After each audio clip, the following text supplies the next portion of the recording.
شاری گوڵعنبەر لە شاری خورماڵ لە خورماڵی پایتەختی شارە زۆر و هەڵەبجە لە خورماڵی خاوەنی ئەو مێژووە سیاسیە ئەدەبیە فەرەنگی جوانە بکەین کە ئەمشەو حکوومەت هێرێمی کوردستان جەنابی سەرۆکی حکوومەت جەنابی کاکوبات جێگری سەرۆکی حکوومەت جەنابی وەزیری ناوخۆ و جەنابی ئەنجومەنی وەزیران کارێکی مێژوویان کرد کە بڕیاری بە قەزابوونی ئەم شارە ئەم شارۆچکەیە ئەم پایتەختە ئەم شارە مێژوویە کە گوڵعنبەر بووە لە هەمومان پیرۆز بێ و ئەو فەرمانە دەرکرێت.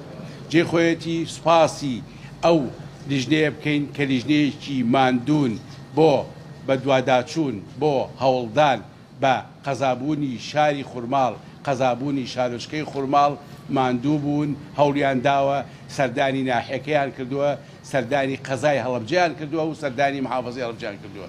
جێخۆیەتی سوپاسی سەرجەم لایەنە سیاسیەکان سەرجەم کاربەدەستان سەرجەم ئەو کەسایەتیانە بکەین کە بۆ بە قەزابوونی ئەم شارۆچکە مێژوویە هەر هەمویان دەرگا و سنگ و دڵیان ئاوەڵا بووە. سوپاس بۆ خوا و سوپاس بۆ هەموو لایەک و سوپاس بۆ خورماڵیەکان کە توانیویانە بە جوود و ماندووبوونی مێژووی خۆیان ئەمڕۆ یەکێ لە ئاواتەکانیان کە ئاواتی بە قەزابوونە بێنەدی. ئێمە ئەزانین خورماڵ مێژوویەکی جوانی لە بواری نەتەوەیی و نیشتیمانیە هەیە. ڕۆژی 21 دوی 1946 ئیعلانی کۆماری مەهاباد ئەکرێت لە 11 ڕۆژ دوای ئەو مێژووە لەم شاری خورماڵا خەڵگە گیرێ لەبەرەوەی ئەدەبیاتی شۆڕشی سابلاغ لە ماڵیا بووە لەبەرەوەی بەنیهێنی تەقەی خۆشی کردووە. ئەمە مێژووی نیشتیمانی خورماڵە نێژووی نیشتیمان پەروەریەتی و خورماڵ 75 ساڵەوە پێش ڕۆژنامەی خورماڵ لەلایەن کەسێکی وەکو شاکی فتاحەوە لەم شارە دەرکراوە. خورماڵ پایتەختی هەڵەبجە و شارە زۆر و هەموو هەورامانە. خورماڵ گوڵعنبەرەکەی جاران گوڵعنبەرەکەی لە مێژووە ئەمڕۆ پیرۆزبایی لەکەین. سوپاس بۆ خوا یەکێ لە ئاواتە دیێرینەکانمان کە بە قەزابوونی ئەم شارەیاتەدی. سوپاس بۆ وزارەتی ناوخۆ کە ئەمڕۆ تەلەفۆنیان کرد لە ئەمڕۆ ڕێکاری یاسایی بۆ بە زووترین کات بەرجەستەبوونی ئەو قەزایە کارەکەن.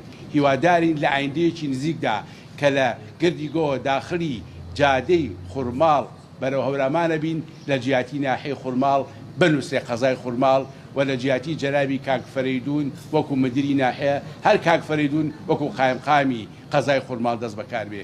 جارێککە سوپاس بۆ ئێوە سوپاس بۆ ئەو لیژنەیە بۆ ئەو ئەنجومەنە کە ئەنجومەنی بە دوواداچوون بوون بۆ بە قەزابوونی ئەم شارە ماندوو بوون سەریان بەر کۆشی دەیان لایەنی سیاسی و حکوومەت و دەیان کەسایەتی کردووە بۆ ئەوەی ئاواتی خەڵکی ئەم شارە بێنەدی. جارێککە پیرۆزبایی لە خورماڵ و خورماڵیەکانەکەین هیوادارین بتوانین لە ئایندەیەکی نزیکدا هەڵەبجە وەکو پارێزگا چۆن دوو قەزایە بیکەین بە 3 قەزا و ناوچەکە گەورەتر و بەرفراوانتر بێ. سوپاس بۆ ئێوەی بەڕێزیش.